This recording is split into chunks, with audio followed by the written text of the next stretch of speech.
ज्येष्ठ कृष्ण तृतीया का यह शुभ मंगल पावन दिवस और प्रतिदिन प्रसारित होने वाले संदेशों में से आज जो सुंदर संदेश प्राप्त हुआ है वो पूज्य बहनश्री बहन के समाधि दिवस के उपलक्ष्य में प्राप्त हुआ है। तो समाधि दिवस के उपलक्ष्य में आज समाधि मरण की प्रेरणा देते हुए यह संदेश, जिसमें यह बताया है कि जीव को अध्यात्म में अपनी आत्मा को समझने की रुचि नहीं लग रही है। तो क्यों रुचि नहीं लग रही है, चलिए पहले पढ़ते हैं आज का यह संदेश। अनुकूलता में नहीं समझ आता तो भाई जब प्रतिकूलता में समझ, किसी प्रकार समझ और वैराग्य लाकर आत्मा में जा। यह आदमी क्या पागल है? जीवन बिजली की तरह चंचल है, इसे जाने समझे और वैराग्य लाके आत्मा में जा। क्या प्रेरणा दी है यहाँ पर कि जीव किसी भी प्रकार से जिस प्रकार से बस अपनी आत्मा में जा, क्योंकि ये संसार कैसा है, क्षण भंगुर है, बिजली की तरह है। हम सारे अपनी आँखों से ही देख रहे हैं अभी वर्तमान में भी कि सारे संयोग कैसे हैं, क्षण भर में विलीन होने वाले हैं। कोई भी चीज़ नित्य रहने वाली नहीं है, प्रत्येक वस्तु अनित्य है। तो नित्य क्या है? एकमात्र मेरा आत्मा, मेरा निज शुद्धात्मा, मेरा जीव द्रव्य, वही नित्य है। तो अनित्य का क्यों आश्रय लेना, अनित्य के लिए क्यों इतना लालायित होना? अपने इस नित्य स्वभाव को जानो, नित्य स्वभाव को पहचानो, उसे समझो, तो हमारा कार्य सिद्ध होगा। तो कहते हैं कि भाई जीव को अनुकूलताओं में तो कुछ समझ में नहीं आता, क्योंकि उसे सारा सुख वैभव दिखाई देता है। तो वर्तमान में उसे उसी में सुख लगता है, क्योंकि हमने शरीर को अपना माना है ना। तो शरीर को अपना माना तो शरीर के संबंधी जो क्रियाएं हैं वो सब भी हमें अपनी लगती है। शरीर को सुख हुआ तो हम सुखी हुए, शरीर को रोग आया तो मुझे रोग आ गया, शरीर को भूख लगी तो मुझे भूख लगी, शरीर को किसी ने मान अपमान किया तो हमें अपमान हो गया। तो इस प्रकार शरीर की क्रियाओं को ही हमने अपना माना है, इसीलिए हमें प्रतिकूलताओं में सुख लगता है। लेकिन अनुकूलताओं में भी अगर जिसे सुख ना लगे तो उसे लगता है कि उसे आत्मा की खबर हुई है। जिस जीव को मैं आत्मा हूँ ऐसा ज्ञान हो जाए तो वो अनुकूलताओं में सुख की अनुभूति नहीं करता। क्यों? क्योंकि वो अनुकूलताओं में भी बाहर में मिले हुए सारे पुण्य के संयोग उसे दुख रूप लगते हैं। क्यों? क्योंकि पुण्य का उदय भी कैसा है, संसार का कारण है। तो पुण्य का उदय हो या पाप का उदय हो, दोनों ही दुख रूप है। इसलिए जो ज्ञानी जीव है, जिसे आत्मा का अनुभव हुआ, उसे अनुकूलता हो चाहे प्रतिकूलता हो, दोनों में ही सुख नहीं लगता। सुख कहाँ लगता है? एकमात्र अपनी आत्मा में। क्यों? क्योंकि मेरी आत्मा में ही सुख भरा है।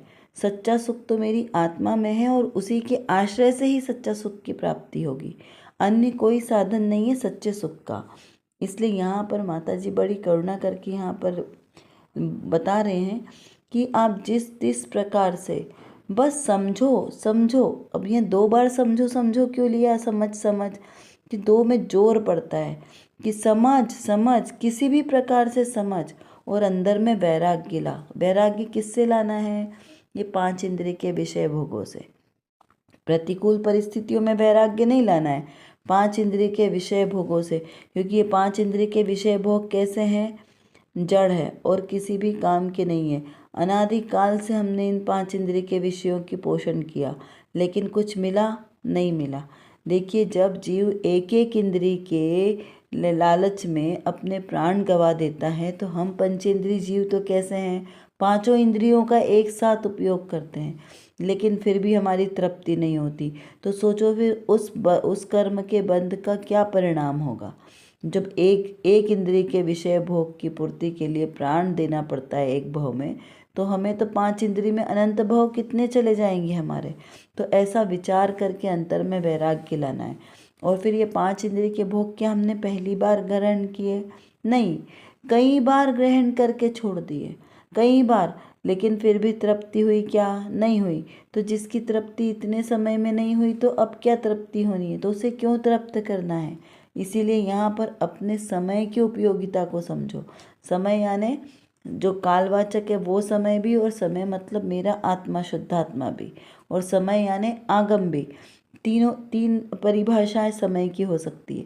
तो यहाँ पर तीनों का महत्व समझो कि मेरी आत्मा है वो तो कितनी त्रिकाल अमूल्य वस्तु है, क्योंकि इतने महा पुण्य के उदय से हमें ये मनुष्य जन्म प्राप्त हुआ, और फिर उसमें जिनवाणी का मिलना, आगम का मिलना, ऐसा समय यह भी कितना सुयोग का अवसर मिला, वो भी महादुर्लभ है। और ये समय ये भी कितना कीमती है। अगर ये समय नहीं मिलता तो हमें और पता नहीं कौन सी गतियों में कहाँ कहाँ भटकना पड़ता, फिर वहाँ हमें ज्ञान होता कि नहीं होता इसका भी कुछ पता नहीं है। इसीलिए ये जो वर्तमान में हमें जितनी चीज़ें प्राप्त हुई है ये बहुत ही बहुमूल्य है और पर्याप्त भी है। तो इसी में संतुष्टि रखकर अपनी आत्मा का अनुभव करें, क्योंकि आत्मानुभव के बिना यदि ये भाव चला गया तो फिर ये भाव मिलना बहुत मुश्किल है। पता नहीं कितने पुण्य कर्मों का उदय से हमें यह देह मिली, और अब अगर ये छूट गई तो वो निगोद अवस्था हमारे लिए तैयार है। और वो निगोद कैसा है, जहाँ से अनंत काल निकलना मुश्किल है, क्योंकि ज्ञान कितना है, अक्षर के अनंत विभाग ज्ञान है। तो अभी हमको ऐसा नहीं सोचना है कि अरे हमारे पास तो ज्ञान नहीं है, हमें याद नहीं रहता, हम कैसे सम्यक दर्शन करेंगे, हम कैसे मुनिव्रत धारण करेंगे। तो इतना विकल्प संकल्प नहीं करना है। करने मात्र क्या करना है, एकमात्र अपने आप को ज्ञाता स्वभाव जानना है। मैं इन शरीरादिक से भिन्न हूँ, मैं शुद्ध आत्मा, इन पर पदार्थों से मेरा कोई संबंध नहीं है, बस मैं ही एक एकत्व स्वरूपी आत्मा हूँ। अहम एक को खलु शुद्धो, बस इतना ही विचार करना है। इतना विचार कर लिया तो इससे ही हमारा बहुत बहुत सारा भाव भ्रमण का जो चक्र है ना वो रुक जाएगा। क्यों? क्योंकि आत्मा का अनुभव हुआ ना, अभी तो इतना आंशिक अनुभव हुआ। सोचो अभी तो सिर्फ जागृति आई है कि हाँ मैं आत्मा हूँ, हमने निर्णय की भूमिका आई है कि मैं आत्मा इस शरीर से भिन्न हूँ। सिर्फ ये निर्णय करना है, वन टाइम, है ना। वन टाइम निर्णय होगा तो उसका हमें वो कितना मिलेगा फल, ऑल टाइम। हम बैंक में जाके एक बार किस्तें पूरी भरते हैं और उसका हमें बेनिफिट कितना मिलता है, लॉन्ग टाइम, जीवन भर, जीवन के साथ भी जीवन के बाद भी। तो ऐसे ही ये जिनशासन है, यहाँ पर एक बार निर्णय करना है और उसका फल हमें फुल टाइम मिलता रहेगा। तो बस फिर हमें क्या दिक्कत है, जब सब कुछ हमें सुयोग मिला है तो अब सिर्फ अपनी आत्मा को ही तो जानना है जो सर्वोत्कृष्ट पदार्थ है। तो उसको जानने में अपनी रुचि जागृत करें। और देखिए रुचि सबसे महत्वपूर्ण है। यदि रुचि हमें आत्मलगन पे लग गई तो फिर सारी क्रियाएं सहज सही होगी। फिर हमें वहाँ विकल्प नहीं करना पड़ेगा कि ऐसा करें कि ऐसा करें, क्योंकि जब रुचि जिस तरफ कार्य करेगी उसी रूप सहज ही परिणमित होंगे। तो दृष्टि हमें कहाँ रखना है, अपने आत्म स्वभाव पर, अपने आत्म स्वभाव की रुचि जागृत करनी है। एक बहुत सुंदर वाला भजन याद आया, जाएगा जब यहाँ से कुछ नहीं साथ होगा, देखते देखते ही तन तेरा राख होगा, जाएगा जब यहाँ से। देखिए यह संसार है और यह कैसा है, क्षण भंगुर है। यहाँ पर कोई परमानेंट रहने वाला नहीं है, कोई अमर का पट्टा लिखा कर नहीं आया। तो जो इस धरती पर जन्म जिसका हुआ है उसे इस धरती से मरण भी निश्चित है। तो यहाँ पर और साथ ले जाने का कोई साधन नहीं है, क्योंकि कफन में जेब नहीं होता, एक सुई भी आप अपने साथ नहीं ले जा रहे। तो फिर यहाँ पर इतना संकल्प विकल्प क्यों करना है हमें बाहर की पर वस्तुओं को इकट्ठा करने में। सारा दिन हमारा उसमें चला जाता है और अपनी आत्मा के लिए हम कुछ कर नहीं पाते। जो परिणाम हम अपने साथ लेकर जा सकते हैं उसकी तो हम खबर करते नहीं हैं, और बिना वजह की सामग्रियों को, बिना वजह के रिश्तों को, उनको अपनाने में अपना पूरा समय लगा देते हैं। तो यहाँ पर अब हमें क्या करना है, जागरूक होकर यह समझना है कि ये संसार के संयोग एक बार छूटने वाले हैं, ये मेरे शाश्वत काम में आने वाले नहीं हैं। एकमात्र मेरा आत्मा ही शाश्वत है जो सदाकाल रहने वाला है। तो उसको पहचानना है, उसकी जानकारी करनी है। चलिए अब देखते हैं आज की रत्नकणिका में कौन सी विशेष बात है, क्योंकि आज समाधि दिवस का दिन है। तो समाधि दिवस वैसे तो कोई ऐसा नहीं है कि किसी पर्टिकुलर किसी विशेष दिन में हम किन्हीं को याद करें, लेकिन ये समाधि मरण की धारणा ये हमारे समय में तो प्रति समय चलती रहनी चाहिए, क्योंकि अगर किसी पर्टिकुलर समय को देखकर हमें ऐसे समाधि मरण की भावना आए तो वो तो शमशान का वैराग्य हुआ कि जीव जब शमशान में किसी को दूसरे को जलाने जाता है तब उसे वैराग्य आता है कि अरे ऐसा कोई मुझे भी एक दिन जलाएगा, और जब शमशान से बाहर आता है तब सब भूल जाता है और वापस अपने कार्य में लग जाता है। तो ऐसा नहीं है, यहाँ पर हमें प्रति समय ये सजगता होनी चाहिए कि अरे कब मेरा आयु का समय पूरा हो जाए और मैं इस पर्याय को छोड़ना पड़ जाए। तो कुछ ऐसा कार्य करना है जो मेरा इस पर्याय से पर्याय अंतर तक मेरे साथ रहे, क्योंकि बाकी ये सारी चीज़ें तो नाशवान है, कुछ भी साथ नहीं रहने वाली है। साथ में जाएंगे तो क्या जाएंगे, मेरे अपने शुभ और अशुभ परिणाम।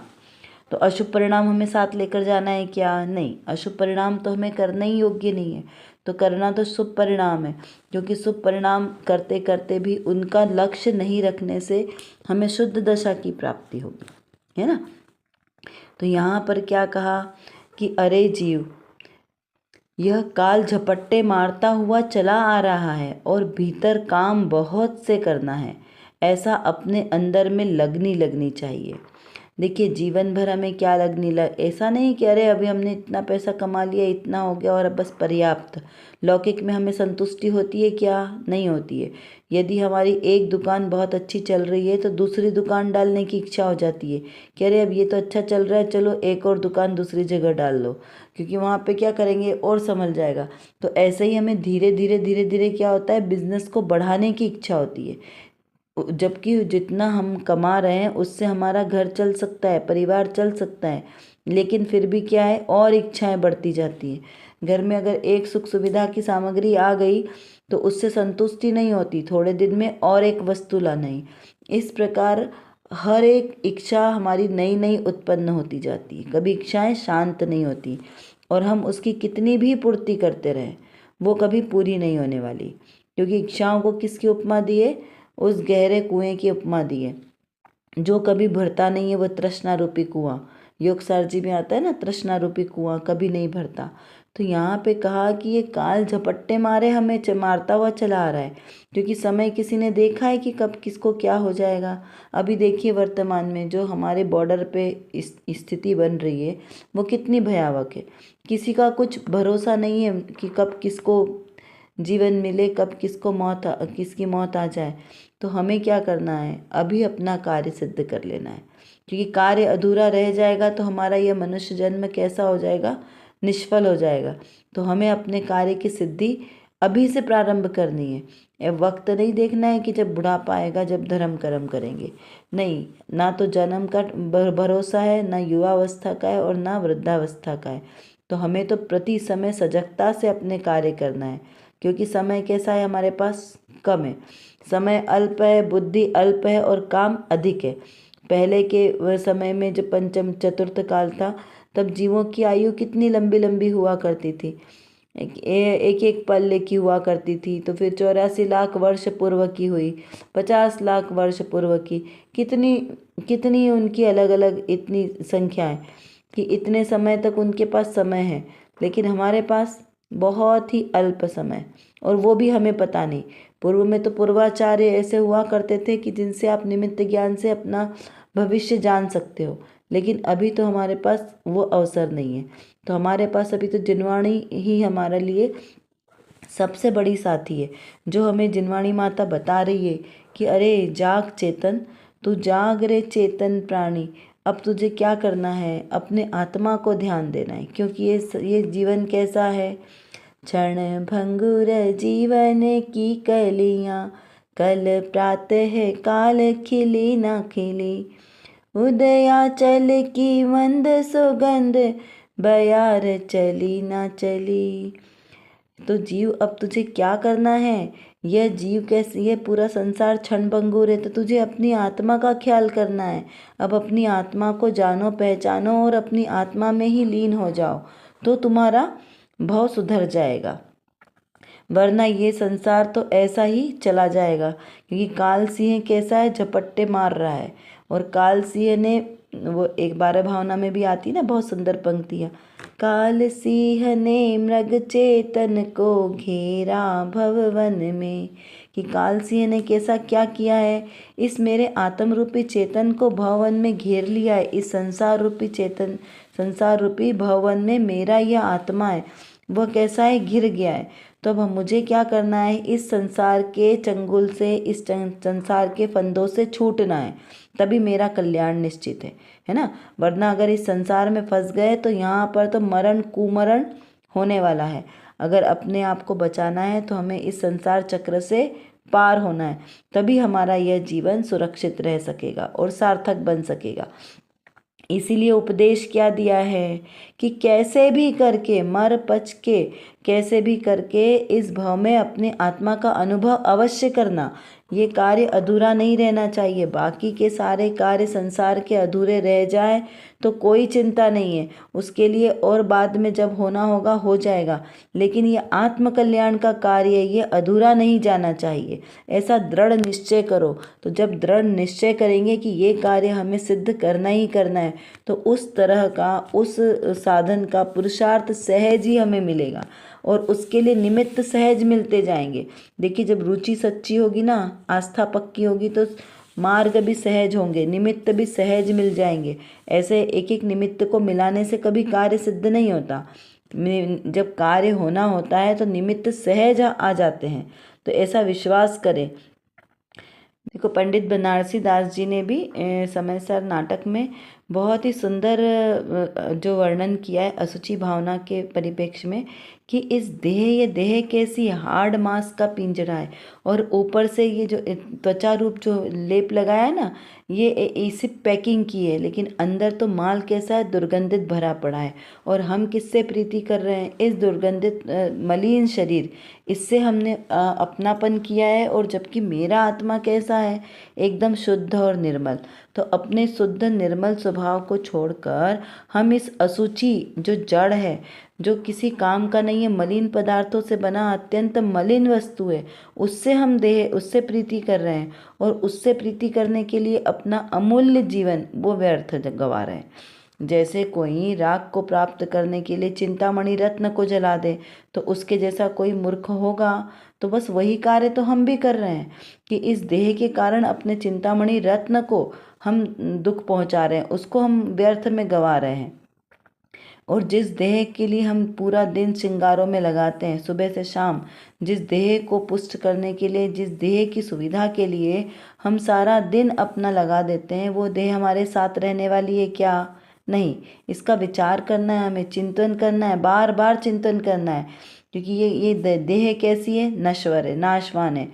भजन में आता है ना कि मिट्टी की काया मिट्टी में जिस दिन समाएगी, ना सोना काम आएगा, ना चांदी आएगी। तो क्या है, ये मिट्टी की काया मिट्टी में समाने वाली है।